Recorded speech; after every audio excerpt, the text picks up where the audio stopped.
chose. Comme je viens de vous dire tantôt, merci beaucoup.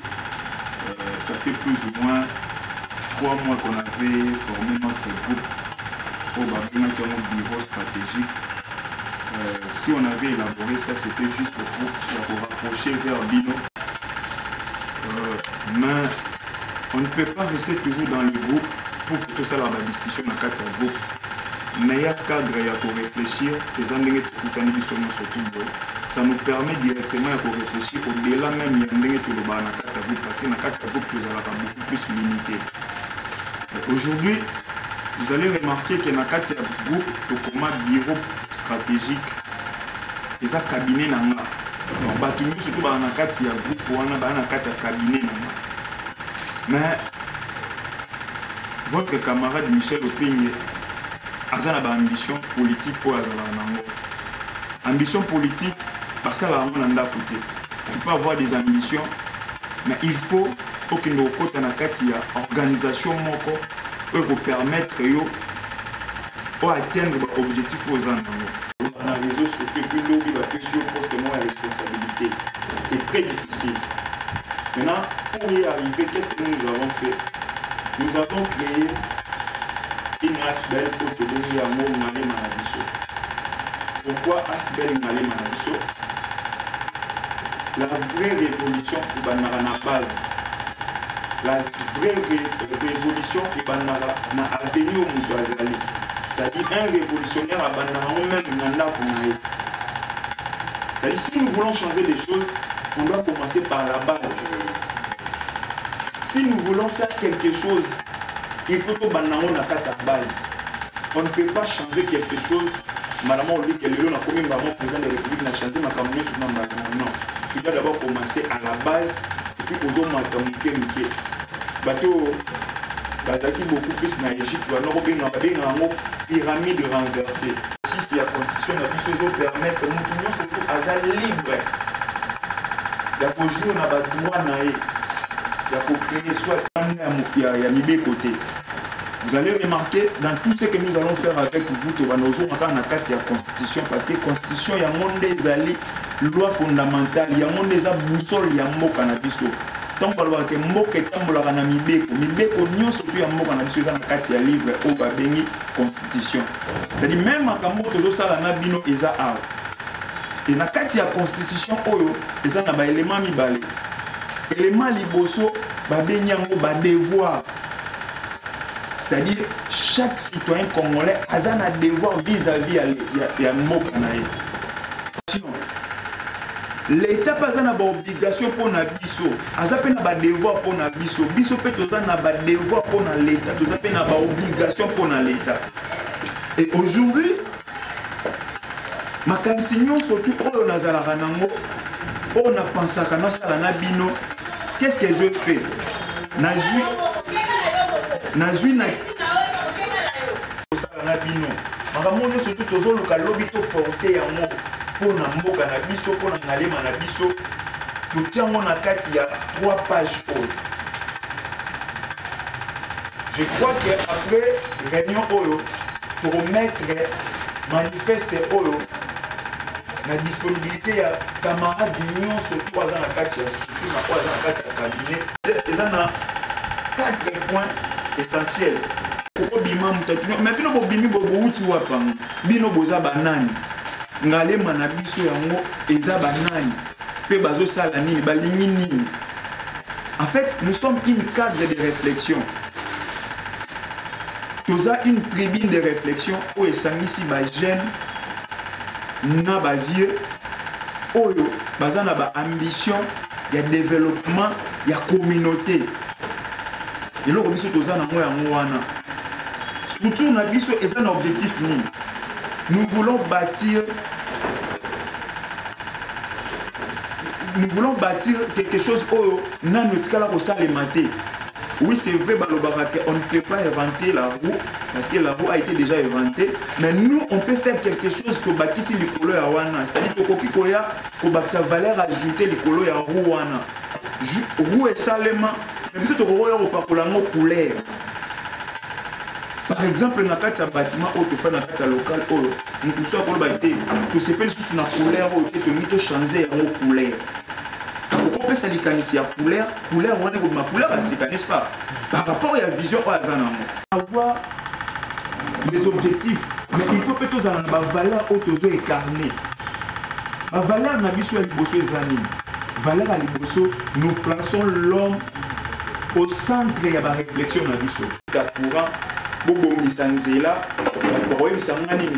Je ne sais pas n'est-ce pas? Mais ce qui est au centre de la réflexion,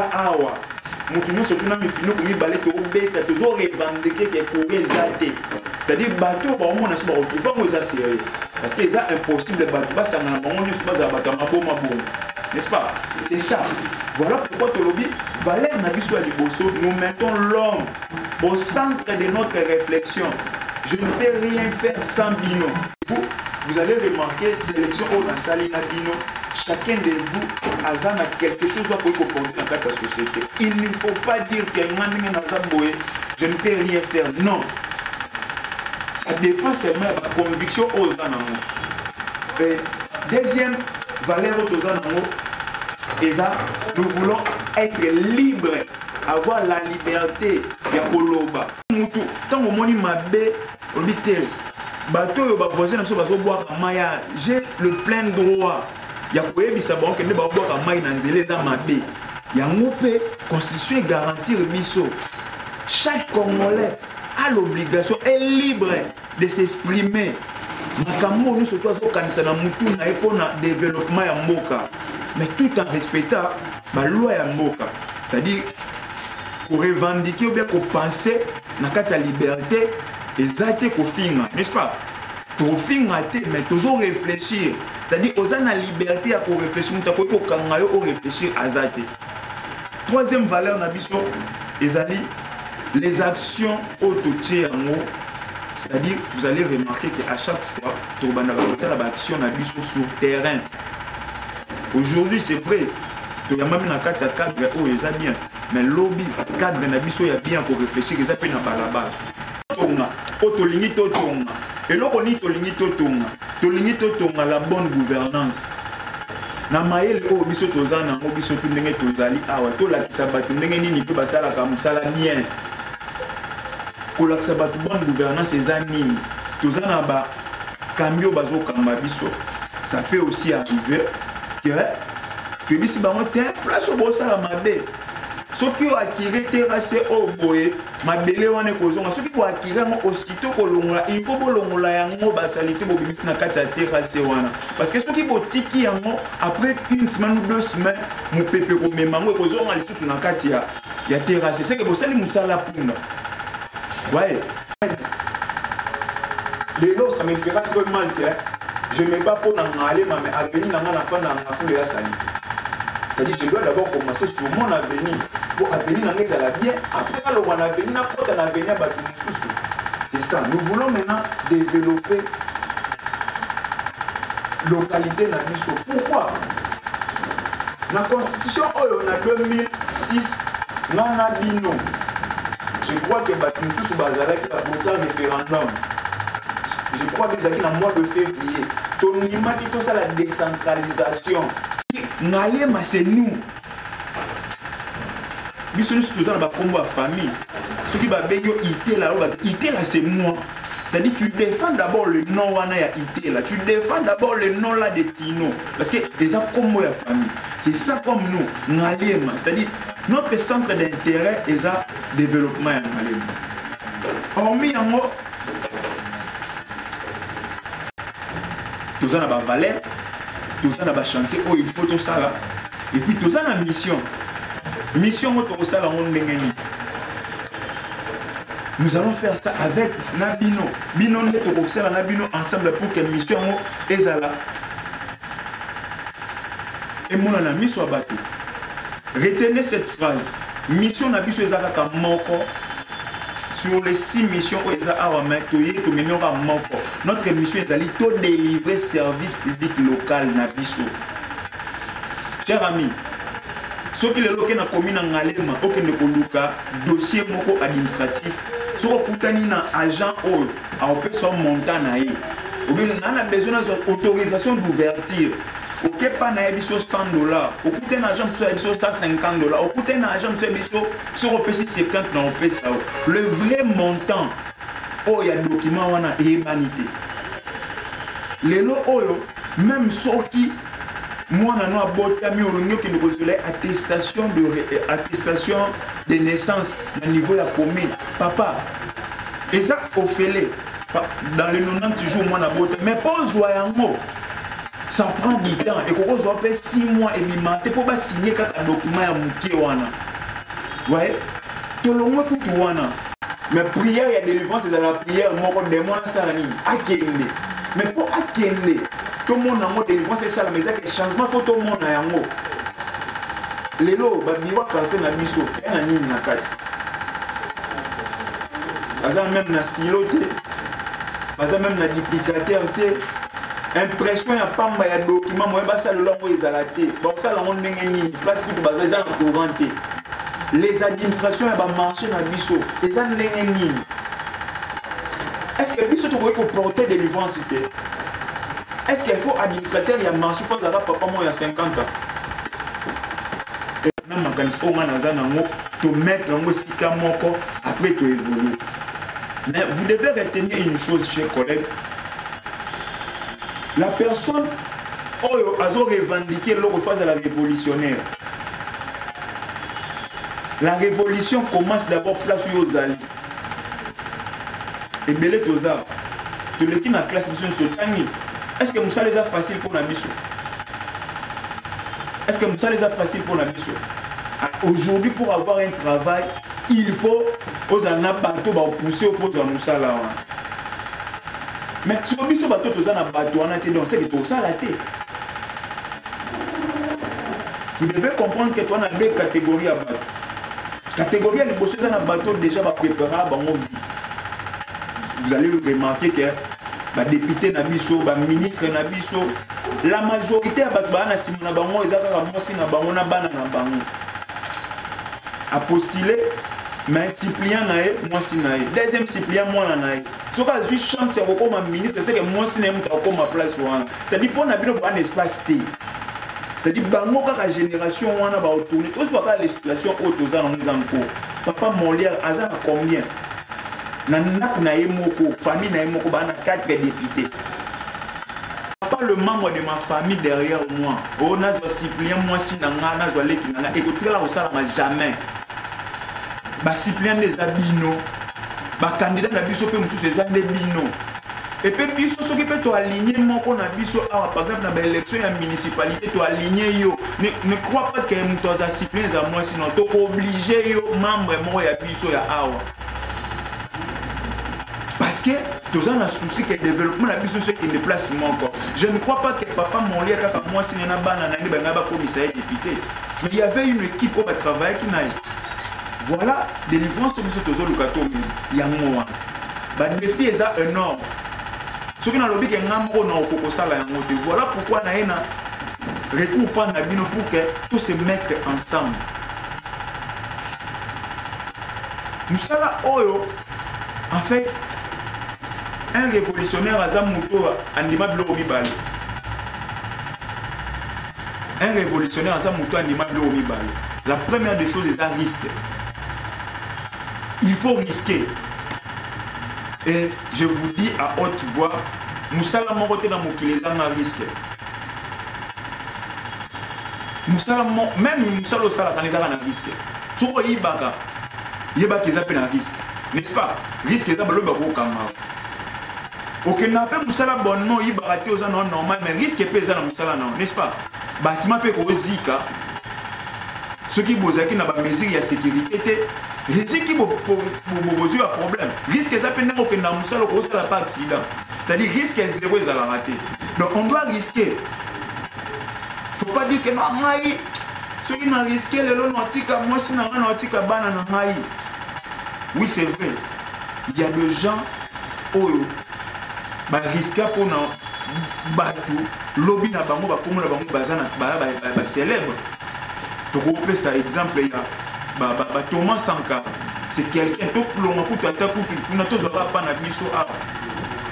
il y a des gens qui peuvent risquer pour la vie. Il y a des risques de pour la vie.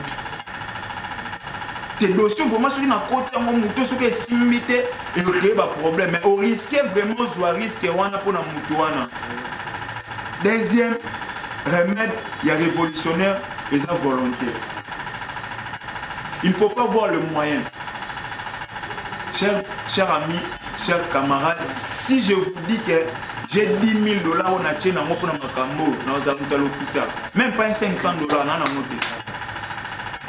Meilleur moyen dans zanango, et ça bisona bino, bisomoko bat.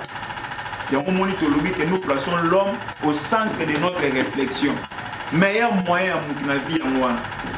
La capacité humaine autour de nous, il y a un moyen. Tu réfléchis, tu vas dans la classe. Nous allons mais on bêtit ma colle. Babiso tu vas notre fan avec une souka, tu vas ma côté à planter, mais tu vas pas se faire mon transport, tu coûtes na merde pour maman, bimari 5 heures avec na oluka. Mais on y a vraiment pied, je me souviens. Un jour, tu as des classes dans la masse, dans la zappe, dans la salle, tu as vraiment boué. Qu'est-ce que tu as été? Il y a pas de qu'est-ce que tu as été, tu as été. Alors, tout ça là, je papa, maman, biso, maman, papa, boué, moi, claquette, maman, je papa, maman, tu as la taille, on a fait la première séance. Qu'est-ce que tu fais, moi, qui a été? Mais, souci, c'est un token d'autant. Pécole ni, grand collège Kodal. Mais na ken ngeni na lati li papa ya mère na biso na ken na mon chi. Masa nga pa lati li papa ya grande sœur na ye. To ken chi baba na ko se kabiso na kata salo zo te. To kesko avant to koti to fani to bimaka ka ti de 17h. Pour moi o tambo da to lati li papa bana basi. Ezaki pe sacrifice to bana ko sala. Volonté ezalaki ke lobi na biso ezala meilleure. Voilà pourquoi je vous ai associé pour clôturer, pour appeler sa parole, au-delà de tout, pour l'abîment, et aussi que Hervé, 10 000 personnes dans la Simanaï, va payer sa confiance. Docteur Eric, 10 000 patients dans la Simanaï, va payer sa confiance. Président Marie, 10 000 personnes dans la Simanaï, va payer sa confiance. Thierry, 10 000 personnes dans la Simanaï, va payer sa confiance. Ah! Mais ceux qui ont vu vous allez remarquer à un moment que tout ça bureau. Ça n'a rien à voir avec le parti politique, bureau. Vous resterez toujours dans mon bureau. Parce que l'élection peut pas ajouter, n'est-ce pas? Mais il ne faut pas oublier que la nomination peut y avoir. N'est-ce pas? Nomination payable. Tu peux rater l'élection. Mais, à part on a pu son attaque de regroupement autorisala, et ça dit que non, le coup est limité, le coup est en attaque, il y a président, il y a Nina Bisso, bon. Tous pouvoir, il faut se départager. Parce que, je vais vous dire la vérité, en matière politique au monde, c'est très compliqué. En politique, ce qui prime beaucoup, c'est un rapport de force. Michel Yoye qui n'a ni une photo personnelle. C'est la même chose aussi dans le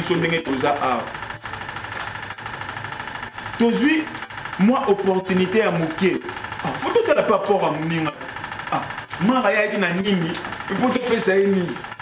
Président, moi, je suis un nini, il faut te faire ça. Je suis un bureau. Mais, en tout cas, avant qu'il n'ait cette parole, il faut retenir le roman. Vouloir ou pas, il faut retenir la journée de l'autre, les 17 mai. Ce que l'élection est ça, la beaucoup n'année où n'a obino. Non, non, croire n'a bino. Ce que l'élection est ça, n'a moka où tu comme le 20 décembre et tu t'es voté. N'a pas croire n'a bino, n'a pas. Ce qui peut, l'élection c'est la mité pour la raison politique. Ce qui va bandir qu'on nomme Badou. N'a pas croire n'a bino qui n'a obino.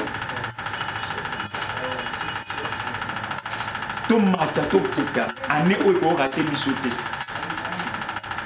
Parce que nous avons eu le temps pour préparer. Dans un bureau stratégique, un moment opportun, je crois que tout ça, même, n'a pas initié retraite politique, que nous avons se réfugier quelque part. N'a pas dit que nous avons ça la marque. parce que Togolo Bagno surtout Awate. Mais pour se retirer, c'est nous comment on salema. Les élections, pour gagner on a niveau nyonso. Yango, on a besoin de stratégie nyonso tout. Nous nyonso tout à la stratégie. En tout cas, tous en a besoin dans nous. Il ne faut pas voir seulement le moyen. Il ne faut pas voir que si on a une stratégie, est-ce que tous en a moyen pour réaliser un moyen, les habits sont dans le tous en moyen. Asbel, les associations sans but lucratif, tout est que l'autre n'est-ce pas? Tout est que l'autre. Tout ça peine maison montée, tout est que l'autre la biso monde. Pour que tu évolues et à l'art na yo, et à l'art na et à l'art Thierry, et à l'art Mar, et à bon on a biso tout, tu tiens 100 francs. Tu réfléchis que tu as probablement il y a 10 000 francs de tout fangia. Que cameraman a regardé un pile. Habite tu peux c'est 10 000 francs pour tout son ma pile. Est-ce qu'on a rosé à 10 000 francs, n'est-ce pas? Maintenant à 500. Nous tenons surtout à rosé à 500 francs de dosage. Si tu as 500 là-dessus, tu résous le problème. Élection, et ça a un bon côté. Mais l'idée de ce pays, c'est ça que tu gagnes l'élection. Parce que tu vas gagner l'élection en bon. Il y a aussi des gens qui vont gagner l'élection sans bon bazar. Bazali, à ça, il veut mettre l'élection dans l'arrêté à gagner. Et puis je vous dis que ce que tu as commis dans la publication, bon, on a marqué au salaire. Parce que nous avons croire dans l'équipe pour nous, on a émis non. Ce n'est pas pour rien. Tu as écouté la mission sur tout ça parce que nous avons émis moi on a contacté qui est pour nous. Makambo. On n'a pas accompagné. On n'a pas accompagné dans les minutes. On a postulé. Non seulement Tchombo, non seulement la réunion Boré, dans nos sources là, on va toujours donner parce que j'ai accepté cet engagement et je dois aussi exécuter l'engagement. Merci beaucoup. Le bureau stratégique, on peut se retrouver là-bas.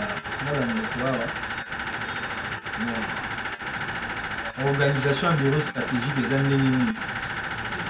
Bureau stratégique, il faut tous à porte-parole, il faut tous à secrétaire, il faut tous à ainsi de suite, il va conseiller, mais les gars, ils ont un bureau quoi. Là, on les a éparpillés.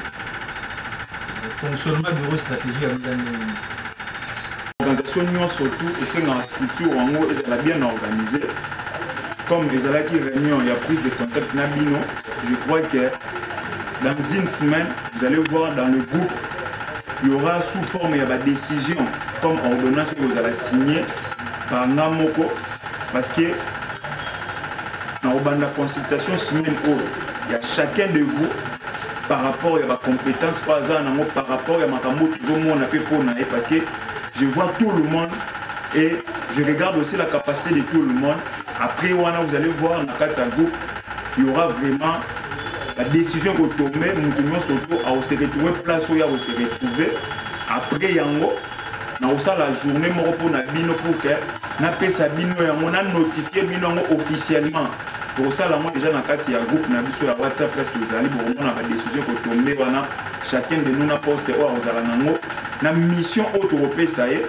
Après yango na koya nango na papier auto pesa journée wana vous allez journée pour la journée mais chacun de nous a signé un acte d'engagement naie. Il y a non oui je suis d'accord. Il y a poste au pressing na responsabilité nazo conduire ngo tina suka. Il y a mon époque nango tina ba élection. Mais chaque poste et vous avez na ba responsabilité. Prévenez pour que tout ça la journée au awa on organiser en moto. Il y a déjà une équipe où est là qui a un mot. Oh, parce que les réunions, je crois 2 fois dans Boutou, il y a ma casse pour tout. 22h, pour nous préparer la journée à l'élo. Donc, ce que nous allons faire, je crois que d'ici la fin de la semaine où nous allons, on a quelques décisions déjà pour circuler à niveau, il y a groupe Nabiso et puis pour notifier Mino officiellement, c'est que pour ça, qui fait quoi, avec qui, à mon état ça. Merci beaucoup. L'idée. Il ne faut pas regarder la personne à côté dans le sens que nous connaissons la campagne la réalité. tobeta na bino campagne ya passe wana yebisi bino tobeta na campagne ya passe yango esalaka tozwa nalobi na bino ke ngai naza motivé parce que nayebi bino boza très motivé ke ngai. Politique, il ne faut pas regarder avantage le lot. Ce qui compte beaucoup plus dans la politique, c'est la loyauté. Et belé, il y a des politiciens qui sont comme on a bango aussi là parce que bah loyauté. Sur le week-end, t'es muto to keneti na suka. Mutu wana bokeneti na suka. En tout cas, au moins que mutu moi za animé na ba démon moko ba keneti mutu anyo kwa minangati. On peut prendre l'exemple des belé.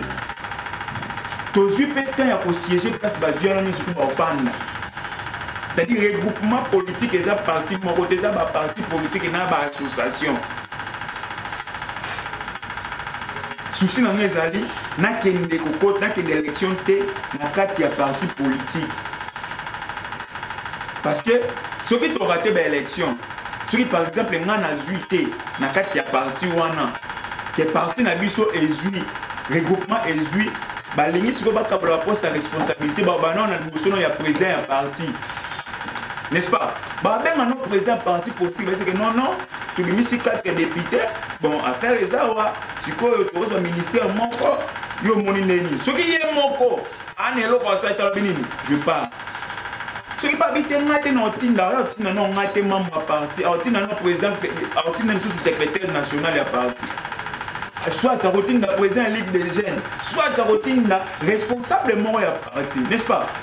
Mais si on se regarde que biso asbel na biso toke na kati regroupement X to bimisi 10 députés na kati regroupement na ata soki nga na zwa kité mais comme ba voix na biso na bino et c'est pas qu'il faut toi atteindre d'abord c'est c'est-à-dire c'est que tu contribues à l'élection n'est-ce pas?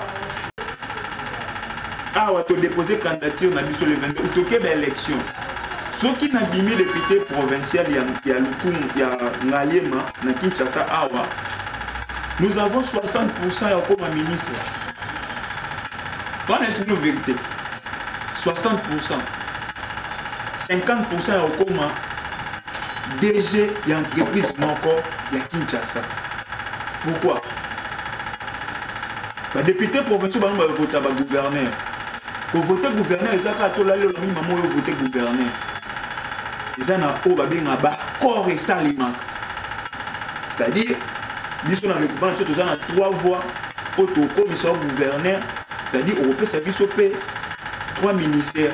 Le quoi à niveau provincial, le ministère Sangisara Yango, au moins à Moutoumor, le roi de la Neti Pelena, on a 3 ministères de Nazawan. Au Asgéra. C'est-à-dire, celui qui est comme ministre, c'est que Baté Belé, on s'est retrouvé, surtout bureau, on s'est retrouvé presque partout. Tobo Sanywana société député provincial yé muta votara nani yé muta votara sénateur to comme sur le niveau ya sénat to comme sur le mamu ya accord exacté au commune ça ba accord ngai na voter yo au comme sénateur to zaka 2 awa to zaka to misi 2 députés provinciaux awa yé ba ke ba sénateur ba to ba yo lukabino. Pour ce que nous avons voté quand nous avons commis sénateur. Dans l'élection, dans la politique, nous avons les accords. Pour ça, les accords. Il y a les lois qui ignorent ça, parce que à ça, les accords, nous avons parti, nous avons député. Si vous avez des députés, vous avez une cité. Les petits sont fragilisés, qui sont dans le regroupement, après l'élection, dans AAB, quand on va récupérer presque 35 députés qui ignorent ça. Regroupement Koufi, Batini Pouloulou, Golden Poi, Bamoni tout ça, bon regroupement Moko. Bazé Belé, bienvenue Liota, ils sont mieux sur tout le monde, regroupement Moko. Donc, Bakati si koto, ici, Bakati maman poé, on moni, Mabou n'a fallu qu'à poé, parce que la majorité, et qui ont pensé Moussoussou. Les lots, Ngobila. Fragiliser l'Assemblée provinciale. Parce que sur les 44 députés élus, il y a vu la Kinshasa, parmi le chef coutumier, a nommé 22 députés, a ministre, a chef de l'entreprise. Les citoyens, Mati, a député. Non, on fait sa motion et quoi ça, ministre au niveau provincial. Ce ministre a posé la siège net, c'est que a Cyprien Nausani. Aux hommes qui sont sur la banque. C'est-à-dire c'est fini. Si toi aussi ça va aller, tu vas la motion, tu vas interpeller mon putain. Parce que au Batikali va moukier. Ceux qui va aller dans la motion, on va ça ni écouter. Maintenant, on doit se battre. Toko ma place ouana. C'est ni kaka a publié biso. Pour constitutionnel pour quitter. C'est ni kaka tant on publié ba résultat. Yo ki comme on a biso bini. Challenge nous c'est bani. Bino, pour comme très important pas battre. Parce que on a besoin d'atteindre biso, faut pas les réparer. Olinga te. Si on ligne bien, si on peut na yo. Voilà pourquoi je dis tout le monde a ça très important. Toi en phase de sacrifice. Toi en phase de sacrifice, il faut se sacrifier. Les temps, les ambons pour na biso na bino. Énergie au tchao, les pour la santé, moyen na ko bimisa ya muke, les pour la famille na mais toi na étape ya sacrifice. Au mois de mai, si tu commences en août, tu as plus ou moins 4 mois dans la 4, 3 mois dans la 4. Et ça, 3 mois où il faut que tu sois visible sur le terrain. Il est temps que tu sois visible sur le terrain. Voilà pourquoi, à partir déjà, il y a l'élo, que chacun de nous a travaillé dans la visibilité. Il y a la structure. Il y a un candidat dans la biseau. Sauf que ceux qui ont une ambition, avec notre on a une ambition pour la municipalité. Moment où vous contactez moi, vous avez pour permettre la mission. Ceux qui ont municipalité va conseiller communaux na biso à 5 6. Papa, n'allez me combien à biso. Par rapport à l'écanitie à frère Moko, malgré la république pour que tu aies c'est Tino.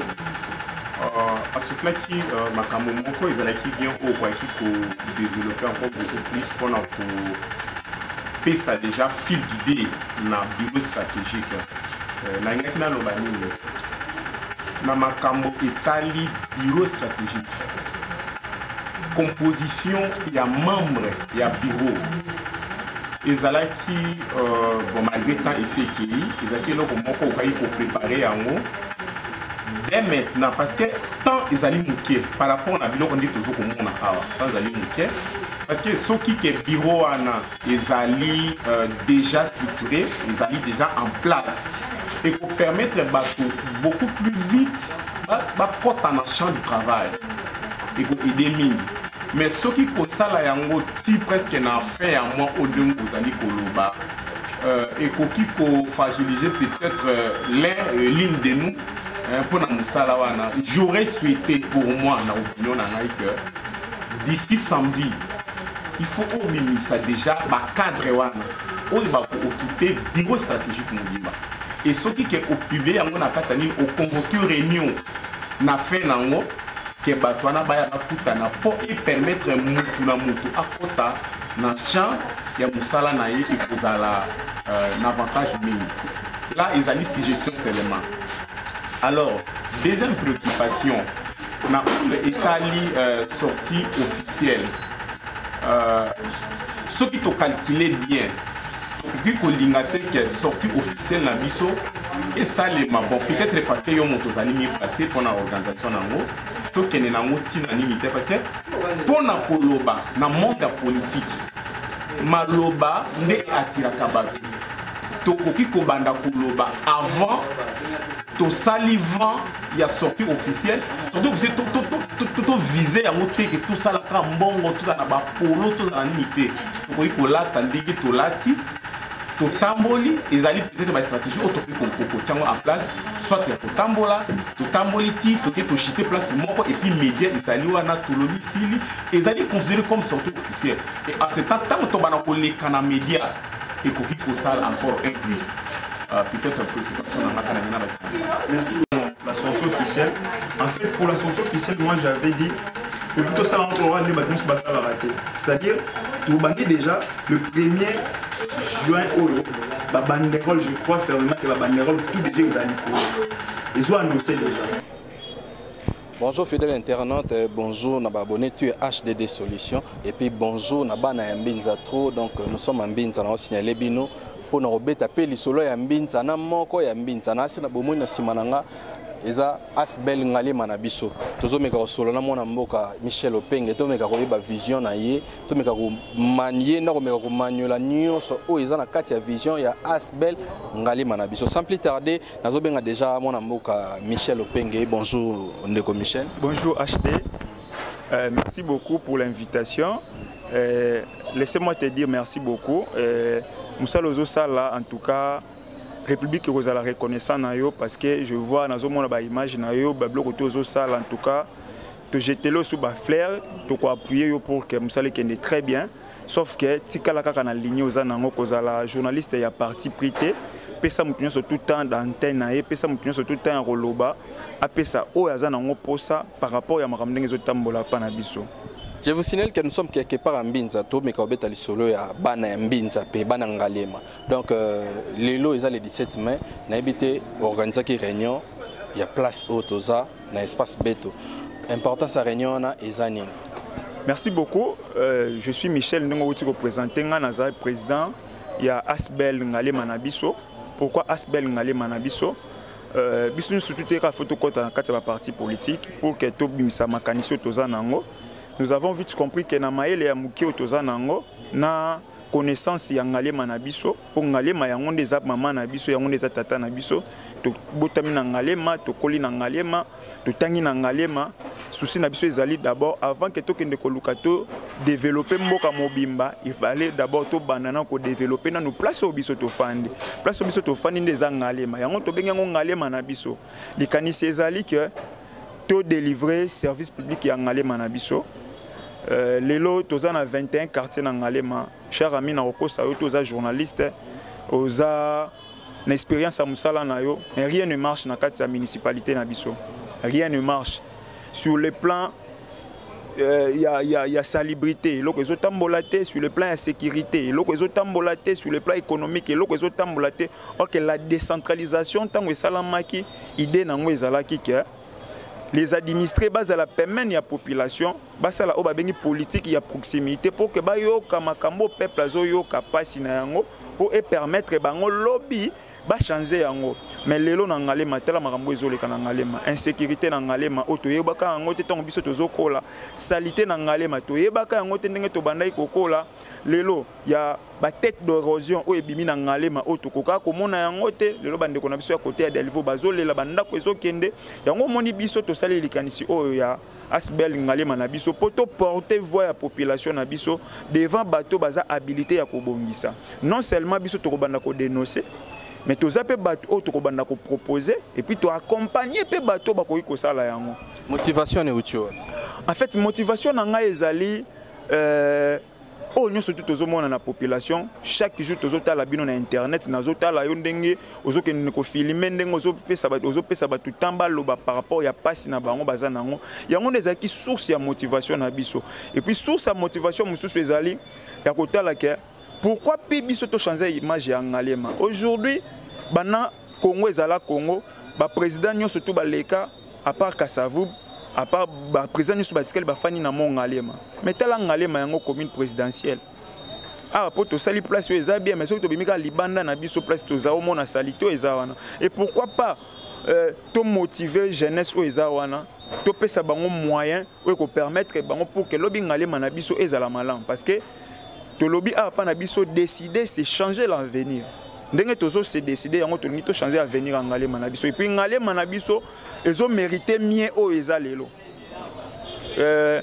na ba élection to uta ko pona plus ou moins 5 députés provinciaux na biso ya Ngalema ils ont fait 5 ans et puis basali 5 ans ya 0 oyo basali ata eloko monte pour na peuple ya Ngalema pour na population ya Ngalema chaque jour les kaka, bazomona salité, bazomona nyos, tout ce que l'on a été interpellé à ta gouverneur te insécurité lelo ngalema insécurité makasi na ngalema kokozwa ata idée te. Merci mon amboka Michel Olingi na ebité no olobi pour libérer ngalema pour libérer ngalema esenga ba moyen par rapport ba mambo tangi sécurité ba érosion mambo belé na ebité na force nini yoza na qui est derrière toi pour libérer ngalema. Le journaliste na c'est qui est derrière toi en tout cas en fait il faut comprendre le moko biso ezalite makambo ya ba moyen moyen ya kolanda makanisi yo bato bazana ngo lelo yo plus ou moins 5000 jeunes ya ngalema o baza d'accord ya ko adhérer na kati ya ngalema na biso ya ngwana déjà ba moyen na biso ya ngwana elobaki ke biso tozo dénoncer to proposer et puis to accompagner c'est-à-dire tant to dénoncer tant bolinga bo sala quelque chose biso to ya to proposer bino pe ba remède ba solution pour que to délivrer ngalema parce que commune ngalema zo senga délivrance le service public local a besoin de délivrance ya biso bana ngalema. Lelo na koko ya biso ndeko journaliste okoko ki notamment na ba bureau ya quartier na biso baza même na papier duplicateur a okomate soko ye na problème moko ye plainte baza na papier duplicateur te baza na bikité ba bureau ba chef ba quartier baza na moyen ya kosala politique na bango te frais kutu frais administration bazala na ngote mais to kolakisa bango pe mayelo biso toza na ngondeni mbongo ko ko taper na ngalema yango te to ngalema eza na 7 carrières o ezo tonga ville à Kinshasa 7 carrières na quartier Kinsuka pêcher bana na quartier Kinsuka pêcher to bima na côté ya pompage bana 7 carrières ko ta mbongo taxi wana ba futaka na entrée ya ba carrière wana na nazwaka yango est-ce que bana ngalema ba ko profiter na ngote donc il y a beaucoup de choses oyo na ko inviter o na ko senga yo inviter ngai na émission moko na pes na la kisa makanisi na biso to fandisa makanisi na biso pour que to sunga mboka oyo parce que le lot ko ko lobate que il faut maman to banda na présidence de la république te to lingi to banda nano na avenue na biso na quartier na biso et puis na commune na biso ce qui to sisi ko délivrer yango nde to ko ya ko kota to délivrer pe Kinshasa pour Kinshasa pe zo senga to délivrer yango parce que makambo zo tambola bien te yango ba retomber na bango yango ezongeli biso pe na kati ya ba quartier na kati ya ba commune na biso. Est-ce que vous vous rappelez bandeko baolanda biso objectif principal ya Asbel ngalema na biso?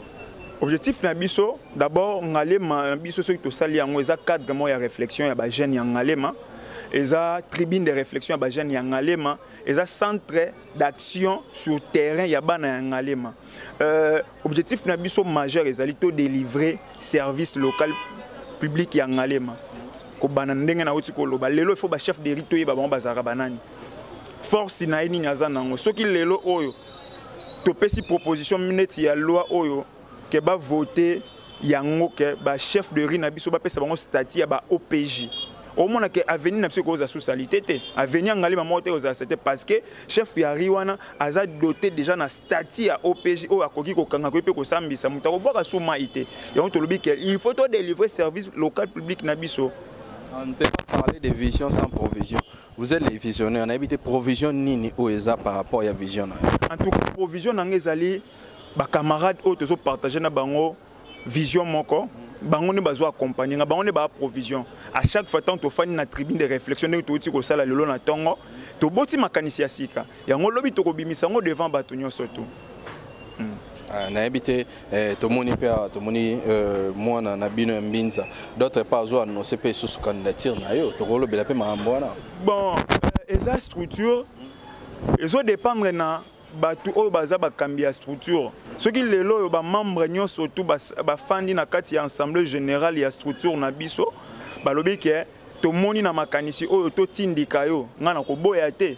Mais c'est parmi aussi des moyens où permettre yo au réaliser vision na yo bien. En tout cas, ce qui ngai na ko tia libaya ndenge balobaka et ko na volonté na ngate et ko na volonté ya structure bango ne baloba ngana ko ko soto proclamer na loba ke lelo na ozala candidat no to kompena na moment ba élection te na tiki primaire wana na coordination na biso na assemblée générale na biso tongo to ko fanda babite na makanisio to moni oyo to tindi kasio mais lelo nazaka ka coordonnateur nazaka ka président na yango nazaka initiateur mais ko zwa décision wana en tout cas ko pas na ngate fe uta et pas ba membre oyo bazana kati ya structure na biso to koyeba mambo zo sala ke ngalema zo ngasima to oyo tangaka pas sécurité ngo tangaki ba érosion eza suna mambo zo sala ke ngalema zo ngasima.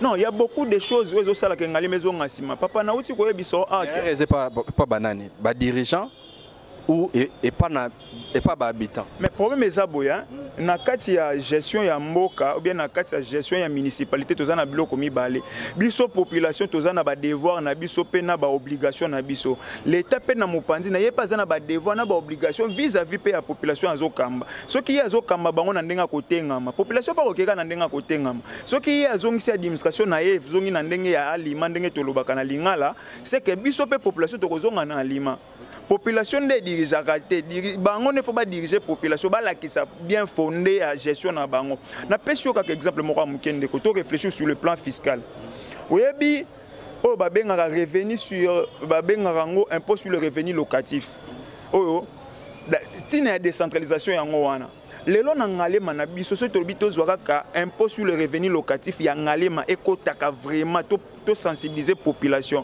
papa eza budget même ya province ya Kinshasa impôt sur le revenu locatif.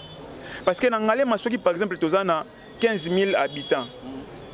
En fait, dans 15 000 habitants, la majorité de ces habitants, tu as place à rouler la tête, tu fous la rabandaku. C'est que si tu as impôt sur le revenu locatif, les loi est comme à 10% de montant de foutaka. C'est-à-dire que il y a $100 chaque mois, l'État a droit à 10% de montant, on est comme le impôt locatif il faut que dans le 5 jours il y a paiement. Bon, on a rétrocéder les biso na commune Ngalema papa. Tu relation comme insécurité. Insécurité za pour parce que courir za na ba quartier wana mususu. Nzele za bienté. Mbula soke beti yo na 20h oza na kitambo magasin lala na kitambo magasin pour ozonga na quartier na binoté. Sur les 21 quartiers à commune Ngalema toza na 19 quartiers où ils ont insécurité. Yebisangai makamona nyo surtout population na kozala à l'aise. Mwana mboka Michel Openge lelo mokonza mboka bengi yo son excellence monsieur le président bengi yo aibisio na tikeli Ngalema pendant 2 mois 3 mois pesa likanisi na pona Ngalema ko yebisa nini on ça. Bon na mikolo lelo naza demandeur d'emploi té. Naza pe détenteur ya emploi té. Je suis un entrepreneur, je travaille dans une entreprise privé au nabombi kombo na mpona ba raison professionnelle ce qui le mokonza mboka benga par respect c'est lui le garant de la nation na okende ko pesa makanisi tozana yango mais ya koyebisa biso ke apesa biso charge nango en tout cas je ne sais pas wana eza secret top ya mokonza mboka soki a Monique oui apesa biso to roboya te parce que mokonza mboka nda pesi parce que souci na biso na uti koyebisa ke toza pona ko dénoncer toza pe pona ko proposer toza pe pona ko accompagner soki basengi biso to accompagner yango d'une manière que tozo ba poste ya responsabilité pour que tozo makanisi to tchango en place en tout cas on ne peut pas refuser c'est ça.